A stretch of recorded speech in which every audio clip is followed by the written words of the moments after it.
English is all around us. In this video, we will uncover the magic of simple present tense and how it shapes our daily lives. Let's look at them. Tina wakes up 6 o'clock. Lisa brushes her teeth in the morning. Sai drinks coffee every morning. Raisa goes for jogging every day. The simple present tense allows us to express what happens around us right now. Let's dive into its fascinating world. Let's look at the definition. It's the grammar superhero that helps us talk about actions, habits, truth, and daily routines. Let's move on to formation. For positive sentences, for subjects like I, you, we, they, base form of the verb is used. For subjects like he, she, it, third person verbs need the final S in the positive sentences.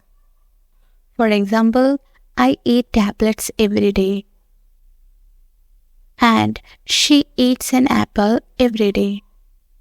For negative sentences, for subjects like I, you, we, they, auxiliary verb don't used with the base form of the verb. For subjects like he, she, it, third person verb loses final S in the negative sentences. For example, I don't speak French. He doesn't speak French.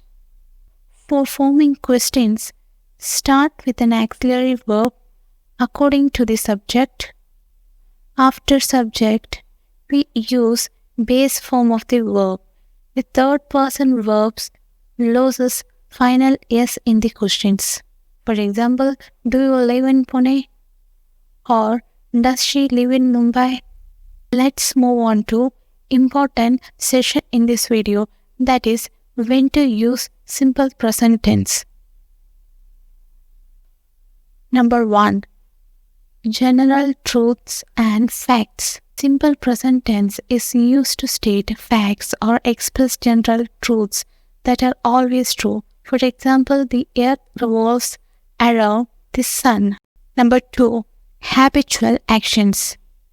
Simple present tense is used to describe actions that are repeated regularly or habits. For example, Priya reads book before going to bed. Number 3. Daily routines. Simple present tense is used to talk about routines or activities that occur as a part of daily schedule. For example, wake up at 7 o'clock and have breakfast. Number 4. Scheduled events. Simple present tense is used for future events that are part of a fixed schedule or timetable. For example, the bus arrives at 8:30 a.m. tomorrow. Number 5. Instructions or directions. Simple present tense is used to give instructions, directions, or recipes. For example, first you turn on the stove and put the pan. Number 6. Narrating stories or events. Simple present tense is used to narrate stories or events in books or movies. For example, once upon a time, there is a princess who lives in a castle. Successfully, we have completed the session. Let's check your knowledge here. Read the sentences carefully and choose the correct answer from the bracket. Please pause the video while thinking. Here is the answer. Please do subscribe and like my channel for more videos. Stay tuned.